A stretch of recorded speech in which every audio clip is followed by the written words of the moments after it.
బాబు గారు నాలుగోసారి ముఖ్యమంత్రి అయ్యారు.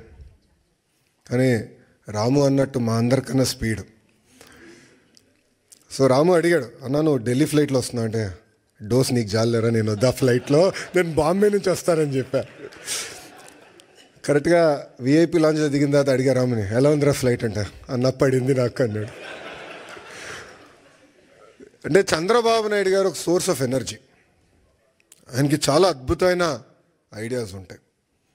ఆ ఎనర్జీలో మనం ఎంత నింపుకుంటాం అనేది చాలా చాలా ఇంపార్టెంట్. కానీ ఒక్కసారి చంద్రబాబు నాయుడు గారి జీవిత చరిత్ర చూస్తే అనేక ఇబ్బందులు ఎదుర్కొని పైకి ఎదిగిన వ్యక్తి. కేవలం రాజకీయాల్లో కాదు, ఈజ్ అ సీరియల్ ఆంటర్‌ప్రెన్యూర్. ఇక్కడ చాలామందికి తెలియదు ఆ విషయం. ఇక్కడ మీలో చాలామంది ఆంటర్‌ప్రెన్యూర్స్ అవ్వాలనుకుంటున్నారు. ఆయన సుమారుగా 4 కంపెనీలు స్టార్ట్ చేశారు, 3 ఫెయిల్ అయినాయి. 4వది హెరిటేజ్ ఫుడ్స్. 3 ఫెయిల్ అయినాయని ఆయన ఏనాడు బాధపడలేదు, ఇబ్బంది పడలేదు, ఇంట్లో పడుకోలేదు. 80% సక్సెస్ అవ్వాలని ఆయన వెళ్ళారు. రాజకీయాల్లో మనం చూసాం, ముఖ్యమంత్రిగా దేశం మొత్తం ఆయన వైపు చూసే విధంగా నాయకుడిగా ఆయన ఎదిగిన. రాజకీయాల్లో హైస్ ఉంటాయి, లోస్ ఉంటాయి. ఆయన ఎప్పుడూ ఆయన హైని లో ఎటు తీసుకున్నారు అట్టనే తీసుకున్నారు. వాస్తవంగా మాకు లోయెస్ట్ పాయింట్ బాబు గారిని అరెస్ట్ చేసినప్పుడు, బహుశా ఇక్కడున్న అందరు కూడా అది మన జీవితంలో లోయెస్ట్ పాయింట్. నేనున్నాను అక్కడ, నేను చూసా. ఆయన ఎక్కడ అధైర్యపడలా. చూశారు, జడ్జి వైపు కూడా నవ్వుతా చూసి నడుచుకుంటూ వెళ్ళారు. ఎక్కడ అధైర్యపడలా. 52 రోజులు ఆయన బంధిస్తే మేము వెళ్ళేవాళ్ళం ములాఖాత్కి. మళ్ళీ అక్కడ కూడా మాకు అక్షంతలు పడేది. మొత్తం ఆయన చదివేసేవారు డాక్యుమెంట్లు, నోటింగ్స్తో సహా మాకు చెప్పారు, ఇక్కడ మీరు వీక్గా ఉన్నారు, ఇక్కడ చూసుకోండి, ఇక్కడ జాగ్రత్తగా ఉండండి. ఎప్పుడు అధైర్యపడలా. ఆయన బయటకు వచ్చిన తర్వాత కూడా ఒక సింహంలాగా వచ్చారు. ఆ విజువల్స్ మనందరం చూసాం. ఇది మీ అందరికి ఎందుకు చెప్తున్నానంటే, జీవిత ప్రయాణాల్లో మనందరం అనేక ఇబ్బందులు ఎదుర్కొంటాం. ఒక ఆంటర్‌ప్రెన్యూరల్ జర్నీ అవ్వచ్చు, పొలిటికల్ జర్నీ అవ్వచ్చు, మనందరం అనేక ఇబ్బందులు ఎదుర్కొంటాం. కానీ నమ్ముకున్న దానికోసం అహర్నిశలు కష్టపడితే మనం ఆశించింది, ఆలోచించింది సాధించగలుగుతామన్న నిజం స్వరూపం గౌరవ ముఖ్యమంత్రి చంద్రబాబు నాయుడు గారు. ఎన్ఆర్ఐస్ అంటే నాన్ రెసిడెంట్ ఇండియన్స్ అంటారు. నాకు మటుకు మీరు ఎంఆర్ఐస్, మోస్ట్ రిలయబుల్ ఇండియన్స్. మీరు యూరోప్కి వచ్చి దశాబ్దాలైనా మీ మనసు ఎప్పుడు ఆంధ్ర వైపు ఉంటుంది. 2019 నుంచి 24 వరకు రాష్ట్రం దారి తప్పిందే, మనం అనేక ఇబ్బందులు ఎదుర్కొంటున్నాం, మన పరువు పోతుందని చాలామంది నన్ను కలిశారు, నాతో మాట్లాడారు, నాకు వాట్సాప్లో మెసేజ్ పెట్టారు. వాళ్ళందరూ ఒకటి చెప్పా, కలిసికట్టుగా పోరాడితేనే ఆ సైకోని మనం తరిమి కొట్టచ్చని. అది చేసి చూపించాం, కలిసికట్టుగా సాధించాం. 93% కాదు రాము, 94% సీట్లు మనం గెలిచాం, 1% తగ్గించాం. అది మనందరి కృషి. ఆ 5 సంవత్సరాల్లో ఇక్కడున్న మీ అందరి సహకారంతో అనేక సంక్షేమ అభివృద్ధి కార్యక్రమాలు కూడా మనం చేసాం. అమరావతి ఉద్యమం కానివ్వండి, దాని తర్వాత ఇప్పుడు చూపించినట్లు యుక్రెయిన్లో తెలుగులు ఇరుక్కుంటే వాళ్ళని తిరిగి భారతదేశానికి తీసుకొచ్చి బాధ్యత తీసుకున్నాం.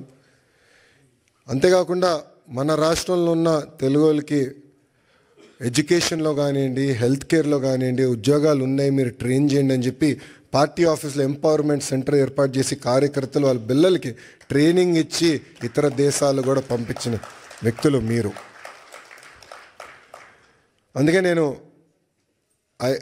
హెచ్ఆర్డి అదేవిధంగా స్కిల్ డెవలప్మెంట్ మంత్రి అయిన తర్వాత ఒక ఆర్గనైజేషన్ ఉంది, అది ఉందని కూడా నాకు తెలియదు వాస్తవంగా. ఆ ఆర్గనైజేషన్ పేరు OMCAP, overseas man power corporation of Andhra Pradesh. అదొకప్పుడు బాబు గారే బ్లూ కాలర్ వర్కర్స్ అంటే కన్స్ట్రక్షన్ వర్కర్స్ మిడిల్ ఈస్ట్కి వెళ్ళేదానికి ఒక ఆర్గనైజేషన్ ఉండాలని చెప్తే మేమందరం కూర్చొని చర్చించి బాబు గారితో కూడా చర్చించిన, లేదో అది బ్రాడర్గా చేయండి, ఎక్స్పాండ్ చేయండి. ఇప్పుడు ఏదైతే మీరు ప్రజెంటేషన్ చేశారో మన తెలుగు ప్రపంచం మొత్తానికి ఎట్లా ఎక్స్పోజ్ చేయాలి, ఆపర్చునిటీస్ ఎక్కడున్నాయి, అది ఒక భాగం అవుతే ఇతర దేశాల్లో ఉన్న తెలుగులో తలసరి ఆదాయం డబుల్ ఎట్లా చేయాలి దానిపైన మీరు ఫోకస్ చేయండి ఆదేశాలు జారీ చేసిన వ్యక్తి గౌరవ ముఖ్యమంత్రి చంద్రబాబు నాయుడు గారు. అంటే ఆయన ఎప్పుడు కూడా మన గురించి ఆలోచిస్తారు, మన భవిష్యత్తు గురించి ఆలోచిస్తారు. తెలుగులో ఎక్కడున్నా అన్ని రంగాల్లో నంబర్ 1 ఉండాలనే లక్ష్యంతో ఆయన పనిచేస్తారు. ఇప్పుడే భరత్ అన్నట్టు గౌరవ ముఖ్యమంత్రి గారు రాజకీయాల్లోకి రాకుండా ఉంటే ఆయన ఈలాన్ మస్క్ ఆఫ్ ఇండియా అయ్యేవారు అని అన్నారు. I would have been very lucky or unlucky, I don't know. ఎందుకంటే చంద్రబాబు నాయుడు గారితో పనిచేస్తాం తేలికని పని కాదు. బాబు గారు 4వ సారి ముఖ్యమంత్రి అయ్యారు, కానీ రాము అన్నట్టు మా అందరికన్నా స్పీడ్. సో రాము అడిగాడు, అన్నా నువ్వు ఢిల్లీ ఫ్లైట్లో వస్తున్నావు అంటే, డోస్ నీకు జాలేరా, నేను వద్దా ఫ్లైట్లో, నేను బాంబే నుంచి వస్తానని చెప్పా.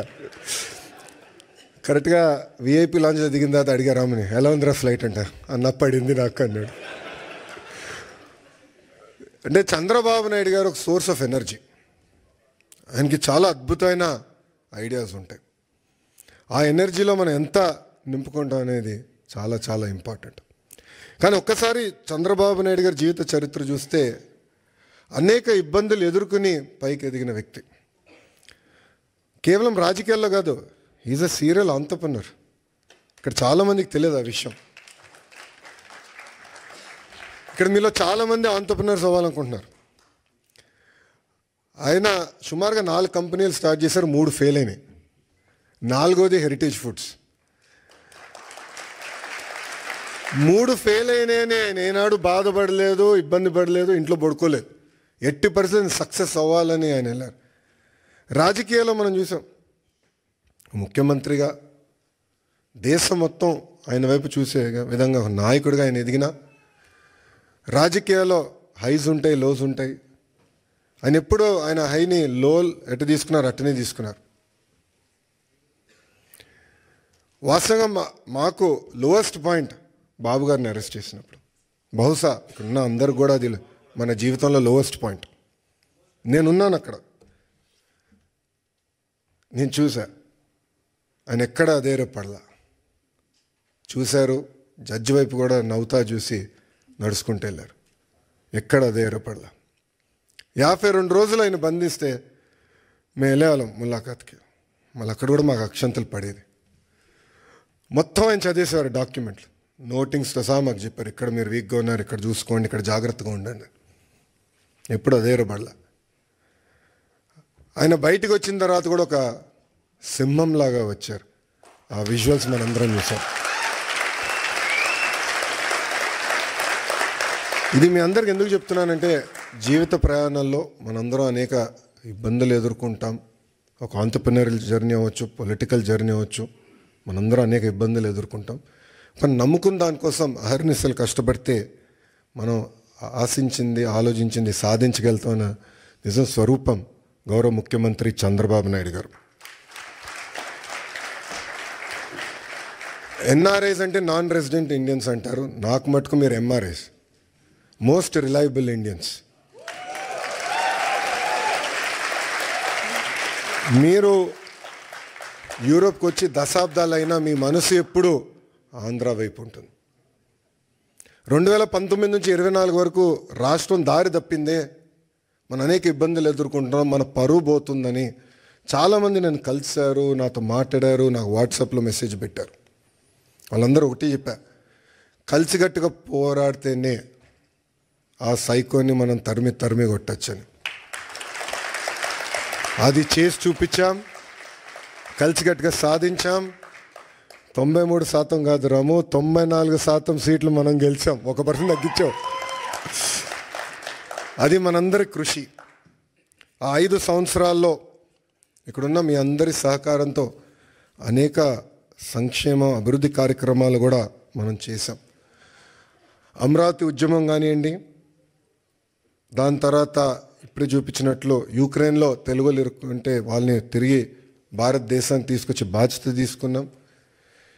అంతేకాకుండా మన రాష్ట్రంలో ఉన్న తెలుగు వాళ్ళకి ఎడ్యుకేషన్లో కానివ్వండి, హెల్త్ కేర్లో కానివ్వండి ఉద్యోగాలు ఉన్నాయి, మీరు ట్రైన్ చేయండి అని చెప్పి పార్టీ ఆఫీస్లో ఎంపవర్మెంట్ సెంటర్ ఏర్పాటు చేసి కార్యకర్తలు వాళ్ళ పిల్లలకి ట్రైనింగ్ ఇచ్చి ఇతర దేశాలు కూడా పంపించిన వ్యక్తులు మీరు. అందుకే నేను హెచ్ఆర్డి అదేవిధంగా స్కిల్ డెవలప్మెంట్ మంత్రి అయిన తర్వాత ఒక ఆర్గనైజేషన్ ఉంది, అది ఉందని కూడా నాకు తెలియదు వాస్తవంగా. ఆ ఆర్గనైజేషన్ పేరు ohm cap, overseas man power corporation of Andhra Pradesh. అదొకప్పుడు బాబు గారే బ్లూ కాలర్ వర్కర్స్ అంటే కన్స్ట్రక్షన్ వర్కర్స్ మిడిల్ ఈస్ట్కి వెళ్ళేదానికి ఒక ఆర్గనైజేషన్ ఉండాలని చెప్తే మేమందరం కూర్చొని చర్చించి బాబు గారితో కూడా చర్చించిన లేదో అది బ్రాడర్గా చేయండి, ఎక్స్పాండ్ చేయండి. ఇప్పుడు ఏదైతే మీరు ప్రజెంటేషన్ చేశారో మన తెలుగు ప్రపంచం మొత్తానికి ఎట్లా ఎక్స్పోజ్ చేయాలి, ఆపర్చునిటీస్ ఎక్కడున్నాయి, అది ఒక భాగం అవుతే ఇతర దేశాల్లో ఉన్న తెలుగులో తలసరి ఆదాయం డబుల్ ఎట్లా చేయాలి దానిపైన మీరు ఫోకస్ చేయండి ఆదేశాలు జారీ చేసిన వ్యక్తి గౌరవ ముఖ్యమంత్రి చంద్రబాబు నాయుడు గారు. అంటే ఆయన ఎప్పుడు కూడా మన గురించి ఆలోచిస్తారు, మన భవిష్యత్తు గురించి ఆలోచిస్తారు. తెలుగులో ఎక్కడున్నా అన్ని రంగాల్లో నంబర్ 1 ఉండాలనే లక్ష్యంతో ఆయన పనిచేస్తారు. ఇప్పుడే భరత్ అన్నట్టు గౌరవ ముఖ్యమంత్రి గారు రాజకీయాల్లోకి రాకుండా ఉంటే ఆయన ఈలాన్ మస్క్ ఆఫ్ ఇండియా అయ్యేవారు అని అన్నారు. I would have been very lucky or unlucky, I don't know. ఎందుకంటే చంద్రబాబు నాయుడు గారితో పనిచేస్తాం తేలికైన పని కాదు, అంత తేలికైన పని కాదు.